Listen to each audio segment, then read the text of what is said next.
If you want to turn your Bibles today to Daniel chapter 11.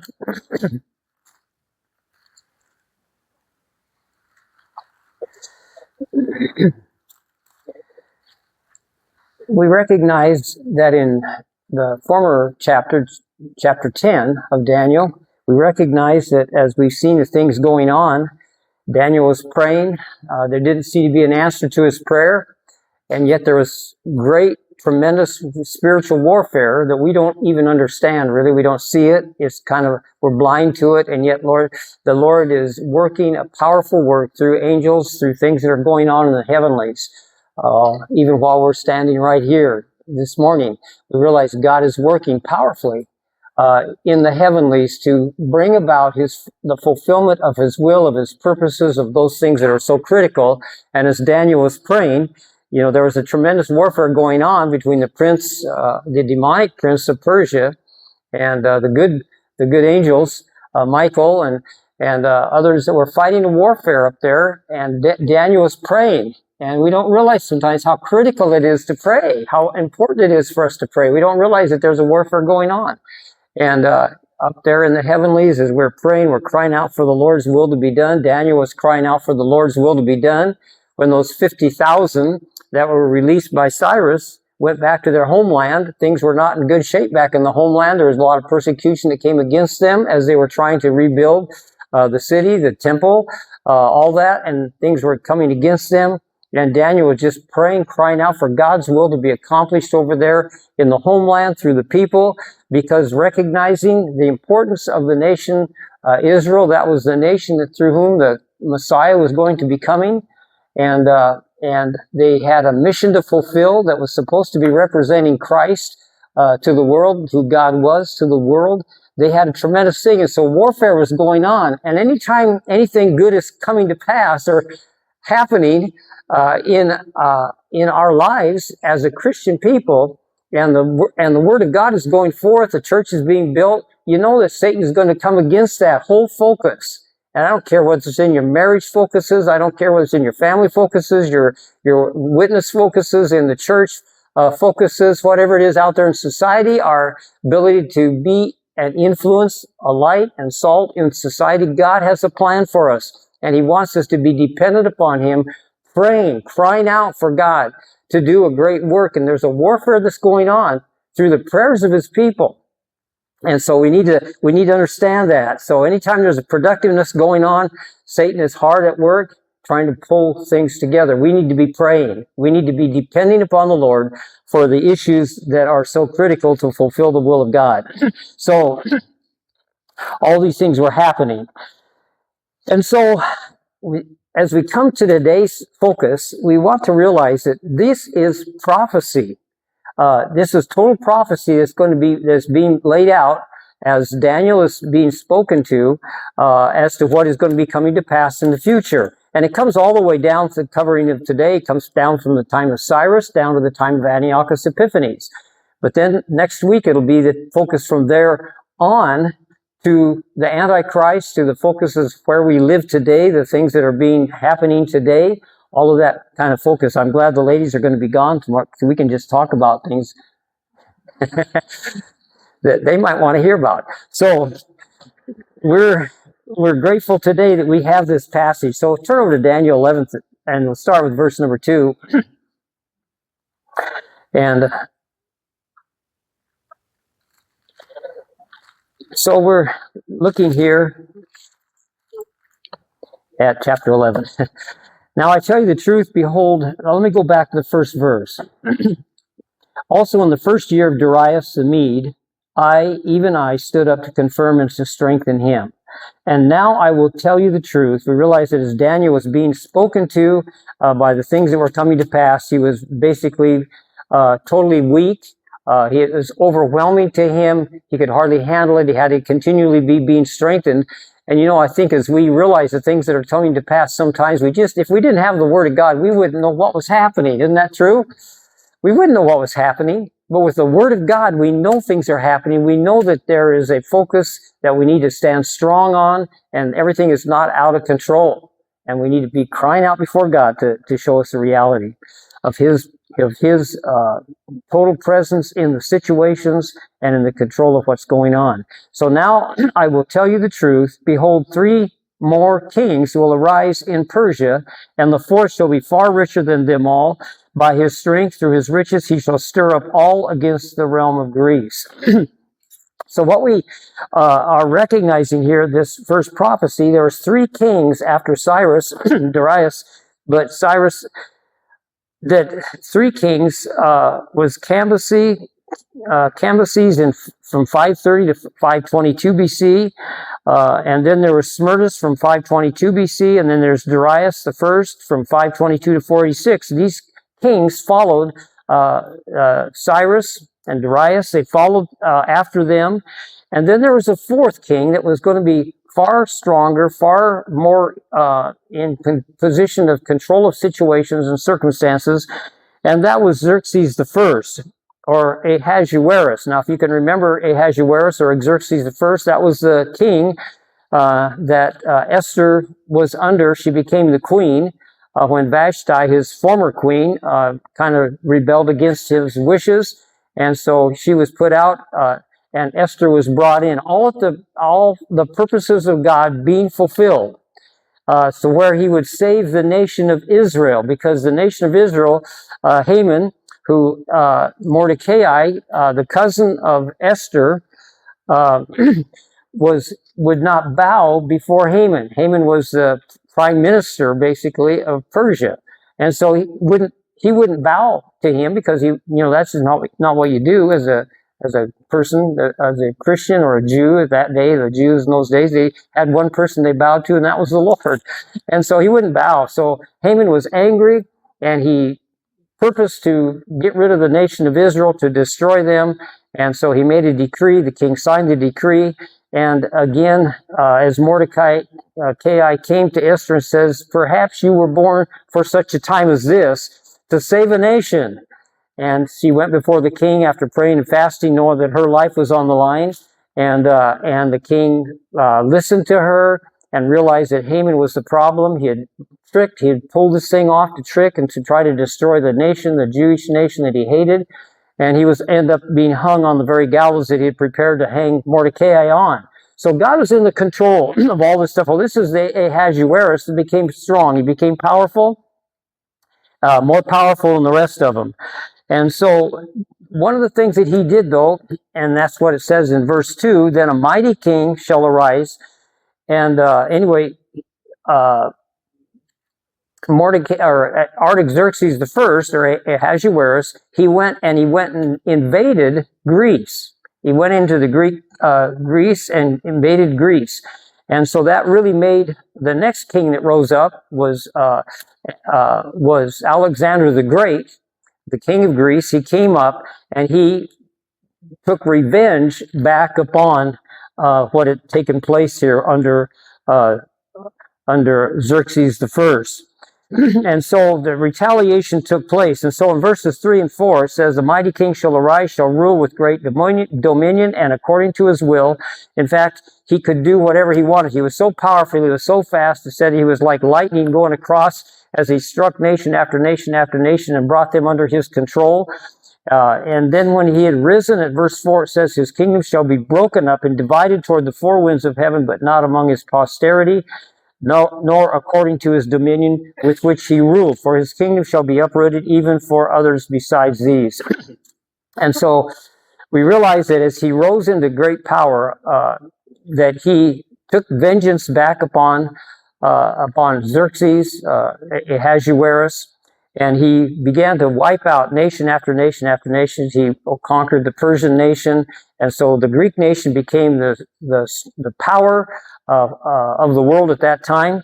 And so as he did that, right in the very heart of when he was just in doing the very best he could possibly do, everything was going perfectly according to what he wanted, in that focus, then he went and got a fever, got a sudden high-grade fever, and he died right at the height of his ambitions, and that was in 323 BC.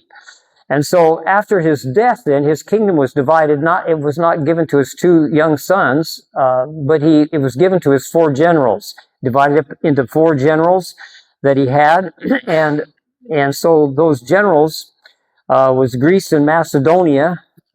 They went under the control of Antipater and Cassander, and then Thars and Asia Minor were controlled by Lysimachus, and then the north and the south kingdoms, the north kingdom being Syria, Babylon, and much of the Middle East, came under Seleucus the first, and the second one, Egypt, down in the south, and we're looking at these north and south of Israel, of Palestine.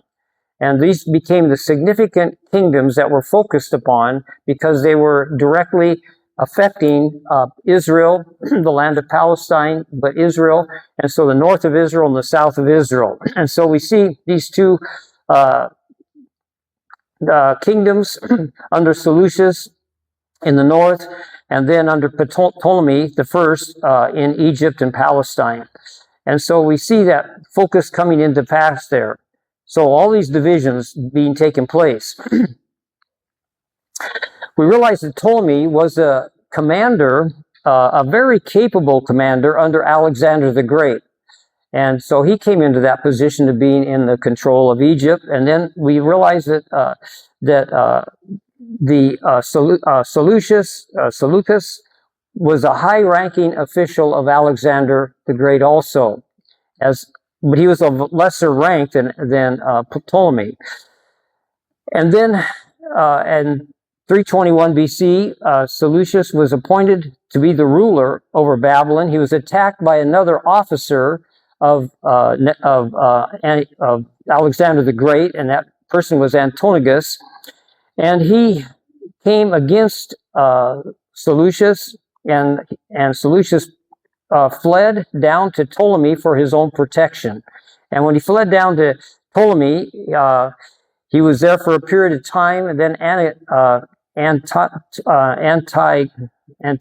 Antigonus was defeated in battle. So then Seleucus returned after that defeat in battle, and he went back up and became again a person that was controlling that Babylonian area.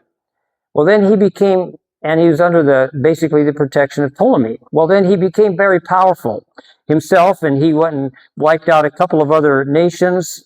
He took all of Syria, he took all of Media, he added all the area to his Babylonian empire, and so he became very powerful. And this set up for the rule of the Ptolemies and of Egypt, and the rule of the Seleucid,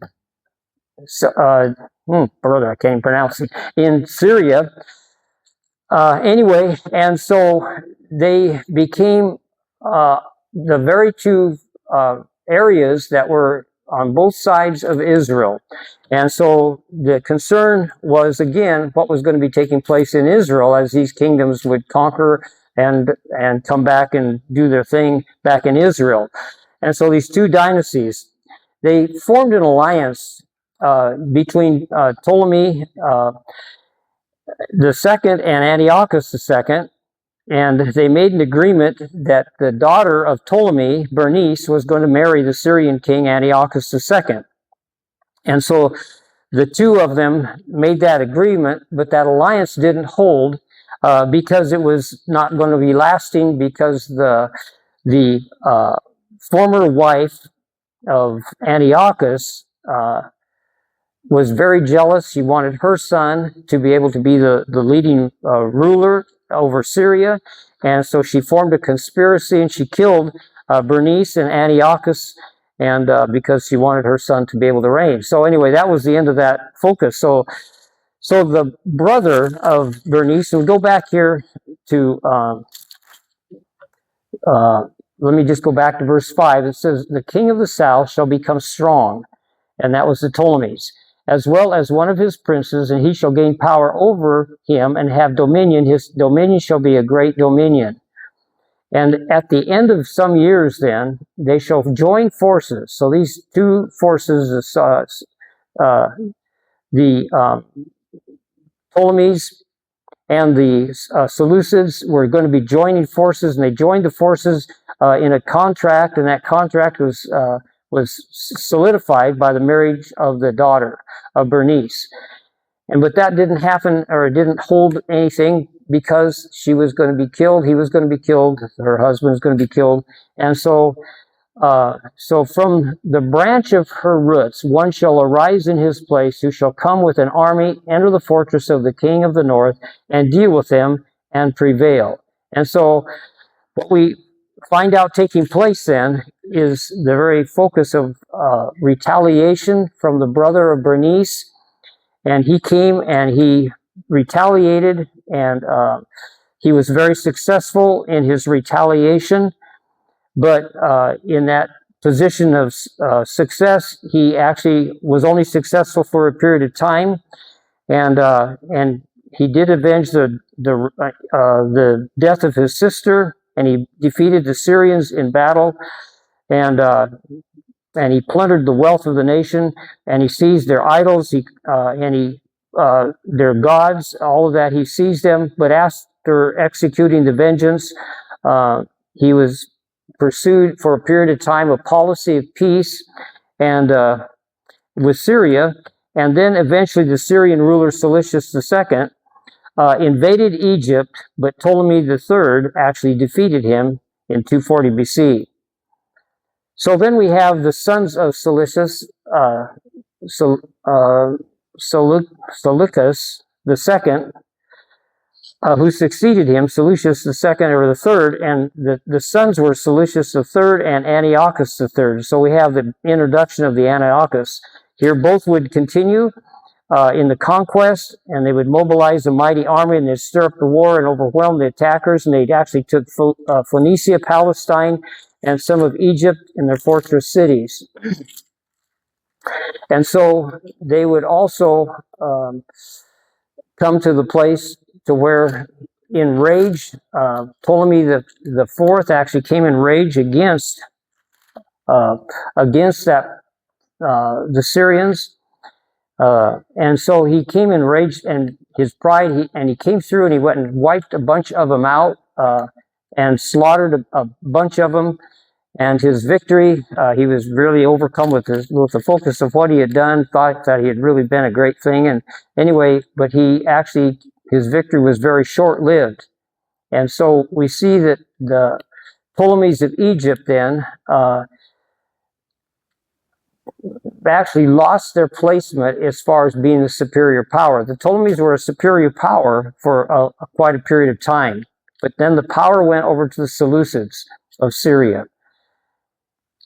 So in that whole focus, then, we come back here and we just read this here.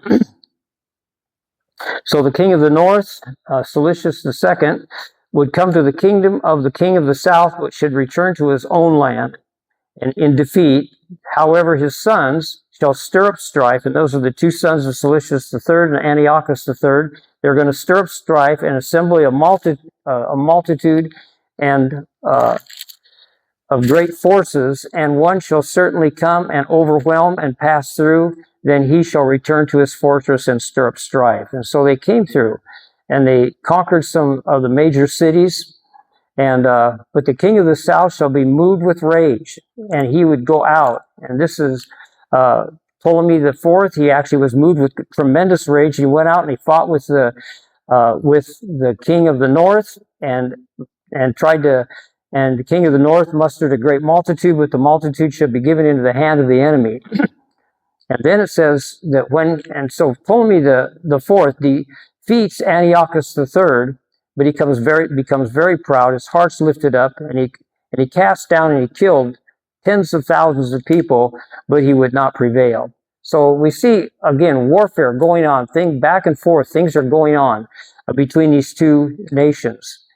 And so the king of the north, then in verse 13, will return and muster a greater gathering than the former, and shall certainly come at the end of some years with a great army and much equipment. And so we again see the shift of power now coming to the Seleucids rather than to the Ptolemies, and the Seleucids become victorious over the Ptolemies. And then it says, in these times many shall rise up against the king of the south. In other words, some of the people of his own nation in the Egypt came against Ptolemy, and they also some of the people from that were in a position of being under in kind of a slavery focus that they were the lawless Jews, and they wanted to be independent from the Egyptians, from the Ptolemies. And so they rose up also against the Ptolemy, but the fact is that they didn't ever succeed in what they were trying to do. They were unsuccessful. It says they'll fall, but they were unsuccessful. And so in verse 15, then we read that the king of the north shall come, and he build a siege mount and take a fortified city, and the forces of the south shall not withstand him. Even his choice troops shall have no strength to resist. And so we see as he comes in, Antiochus II becomes so great that they actually refer to him as Antiochus the Great. He's that powerful and that strong. He reigned from 223 to 187 BC. And he would mobilize that large army and come and invade Egypt and Palestine and Phoenicia. His first campaign was very successful, and yet from in his own ranks, people rose up against him. And so Antiochus the Great then would have his soldiers pursue a division of the Egyptian forces, and they would retreat to Sidon. And then the Syrian army would go and lay a siege around Sidon and take captive the fortified city. And so in that situation, he was powerful, and the forces of Egypt could not withstand him. They couldn't defeat him. They couldn't do anything against him. He was that powerful. And he did just basically as he pleases. And so he who comes, verse 16, who comes against him, shall do according to his own will. No one shall stand against him. He shall stand in the glorious land with destruction in his power. And so he came against and conquered Israel. And that was a tremendous focus, because that set the stage for Antiochus Epiphanes to come on the scene a little bit later. And so in that focus, he crushed the Jews, literally crushed the Jews. And then in verse 17, he says, he shall also set his face to enter with the strength of his whole kingdom, and upright ones with him. Thus shall he do, and he shall give him the daughter of woman to destroy it, but she shall not stand with him or before him. And so Antiochus the Great had a great scheme in his mind, because he wanted to get a hold and get control over the Egyptian empire and the Ptolemy Empire. And so he thought, well, I'll just go ahead and marry and have give my daughter to Ptolemy V, so that he would marry her. By the way, Cleopatra at this age was pretty young. And so he gave her to Ptolemy V in order to get a foothold into Egypt. And so they stand together and they make an issue together, both of them in deceit of each other. And this is just the way they operated. And so all his plans that he wanted to do failed, because when his daughter was married to Ptolemy V, she went with him instead of with her dad. And so he was counting on her to go with him, with the dad himself, and she went the other direction. And so he, in that situation, turned his attention, in verse 18, away from that. He couldn't do anything about that because she was not with him. So he lost that deceitful focus that he was trying to pull off. And so after this, he shall turn his face to the coastlands and shall take many, but a ruler shall bring the reproach against them to an end. And with the reproach removed, he shall turn back. And so what happened is that he went and turned to the coastlands, because he was trying to continue to just gain a bigger kingdom. And so as he did that, he turned his attention to the coastlands, trying to conquer some of the area that he hadn't conquered yet, that wasn't conquered. And so he was actually defeated by the Romans at the Battle of Magnesia in 190 BC. So he was forced to turn around, and he was forced to turn back to his own country again. And so soon after that, he was killed by ordinary citizens. that came out of the city of Elymas because he had tried to plunder their temple. And so while he was in the process of plundering their temple, a bunch of the citizens came in and they caught him and killed him. And so Antiochus, in verse 19, he'll turn his face to the fortress, but he shall stumble and fall. In other words, he'll be killed. And there shall arise in his place one who imposes taxes on the glorious kingdom, but within a few days he shall be destroyed, but not in anger or in battle. And so what happened is, because now they were under the control of Rome, they had to pay a lot of money to Rome, and so after he was killed, after this Antiochus the Great was killed, then his son that he put in the place was Seleucus the fourth, succeeded, but because of the high tribute that was required by the Romans that they had to pay, he had to raise the taxes really, really high. And he imposed these heavy taxes on the citizens, and then he was they rebelled basically, but he was poisoned by his own tax collector, Heliodorus, in 175. So he was killed by his own tax collector, somebody that he actually trusted. And so then we come now to the place to where we look at Antiochus Epiphanes, and in his place, verse 21, shall arise a vile person to whom they will not give the honor of royalty, but he shall come in peaceably and seize the kingdom by intrigue. And so Antiochus comes into the scene, and he himself is the one that adopted the name Epiphanes himself, because it meant he was the glorious one, and he was trying to manifest the glorious one, that he was actually, the gods that he worshipped were that kind of a focus, and so he wanted to be one of those gods. He was anything but glorious. He was terrible. He was vile, just like it talks about here. He was a very vile person, and he that was contemptible. He was despicable. He did everything that he could possibly do to wipe out the Jews. Totally. He wanted to totally wipe out the Jews. And it sounds just about like what we are experiencing here today. And so he did all of this stuff, but he did not inherit the throne, because he actually seized the throne instead of inheriting the throne, because when Seleucus the fourth was poisoned in 175, then his son Demetrius was the one that was to take over the throne.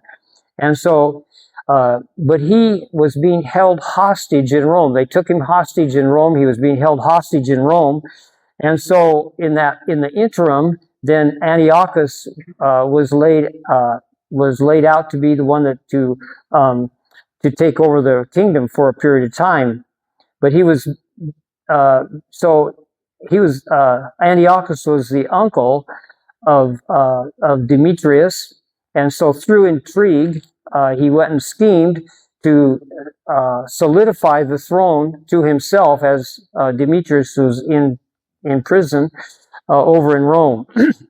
And so he secured the kingdom through a lot of deceit. And one of the things that he did, is things that go on today, he offered payoffs and promotions.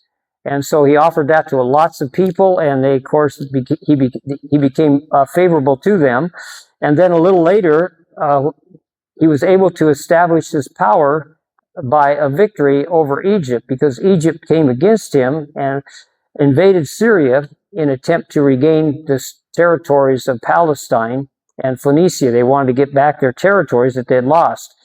And so as they came to do all of that, then he, in verses 24, and explains it better, he shall enter peaceably, but even in the richest places of the province he shall do what his fathers had not done, nor his forefathers. He shall disperse among them the plunder, the spoil, the riches. He gave that all away in order to gain favor. And then he shall stir up his power and his courage against the king of the south with a great army, and the king of the south shall be stirred up to do battle with a very great and mighty army, but he shall not stand, for they devise plans against him. In other words, people in his own kingdom actually came against him and made it so that he wasn't successful in, even as he went to war. He came back and he tried to go to war. Ptolemy the sixth was in the position, and so he was defeated by Antiochus Epiphanes. And so in that defeat, then Antiochus took him in position as a kind of a prisoner. And so in that prison, then Ptolemy's brother took over. Ptolemy the seventh took over from Ptolemy the sixth, and he began to take over the kingdom.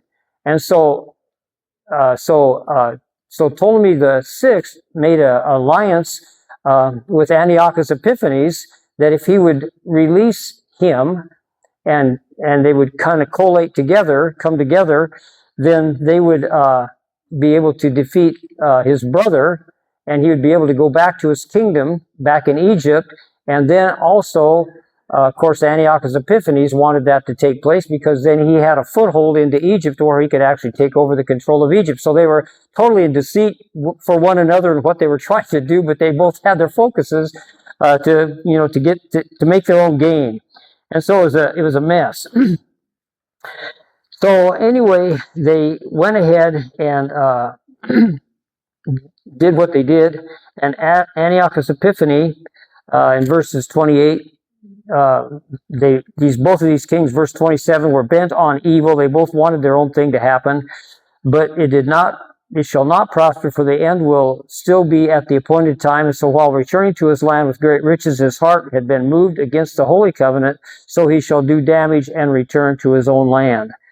And so he was moved to do a lot of damage. And so the thing about Antiochus Epiphanes was that he wanted loyalty to the state. He wanted loyalty to him. And other nations that he had conquered had no problem being loyal to them. I mean, they could just add loyalty to the state, their gods, to their own gods, that god to their own gods, and just there's no issue, but not to the Jews. The Jews did not put up with that kind of a thing at all. And so they were willing to die if necessary. Some of them were willing to die. Some of the Jews are willing to die for what they know was right. And so, in order to preserve their country, the name of the Lord, the Word of God, they were willing to give it up and to die for that. So, in that perspective, then the faithful Jews knew how important it was to follow God's ways. So what happened after that? After his campaign against Egypt, on his way home, he found a great uprising that had taken place in Israel against him, against his authority. So he put a stop to it. Excuse me. And he put down the revolt. And in the process of putting down the revolt, he killed 80,000 of the Jews, women and children and the men, just all of them. And then he plundered the temple of its treasuries. And he again invaded Egypt, but this time when he invaded Egypt, he was turned back and he was not able to go. He was forced to retreat from his desire to conquer Egypt. So on the way back, then Antiochus Epiphanes, on the way back, he vented his anger against the Jews. And so when he vented his anger, some of the Jews turned their backs on the Lord. Some of them were faithful. Thank you. Some of them were faithful to the loyalty to God, to the Jewish religion, to the Jews themselves. But anyway, he went and turned around. Thank you. Yeah, you can hand that out to whoever. So we see in verse 30 then, he returned, but it would not like the former. So what happened, he went back and he was stopped by Rome. It says, for ships from Cyprus shall come against him, therefore he shall be grieved and return in rage against the holy covenant and do damage. So he shall return and show regard for those who forsake the holy covenant. And the forces shall be mustered by him, and they shall defile the sanctuary fortresses. Then they shall take away the daily sacrifices and place where the abomination of desolation. And so what he did wickedly. And so he set up all this focus to set up and bring and desecrate the temple. He set up the abomination of desolation, which was the worship of Zeus, the idol of Zeus. He set all that up to be worshipped, and so there were certain people of the Jews, though, that began to resist, and they wouldn't put it together. And so one of the high priests that Antiochus himself had actually appointed into a position of authority was the priest Menelaus, and he was a high priest, and he was put in office, and he, of course, was in favor of Antiochus and all the things that were going on. So you can see there was a conflict there taking place within the leadership of Israel. And of course, the high priest, the true high priest, was actually put to death and killed by Antiochus Epiphanes. So we see then the Maccabees rising up. The resistance was actually by the Jewish priest that was named Mattathias, and then his 5 sons. And one of the most prominent, famous of those sons was Judas, and of course, they named him the Hammer, or Maccabeus, which means the hammer. And so that's where the name Maccabeus came from. And so the hammer. So they came, and many of the Jews joined forces with the Maccabeans and with the fellows, with Judas and the other brothers and Mattathias. And many of them were killed. Many of them were burned alive. Many of them were killed by the sword. They were imprisoned. They had their property confiscated by the state. And at first it looked like the Maccabean revolt was not going to be successful in any perspective at all, and that it would fall. But then there was more that joined the case, more Jews that joined the case. Some of them were truly in alliance with the rest of them that had actually come against the enemy here, and so they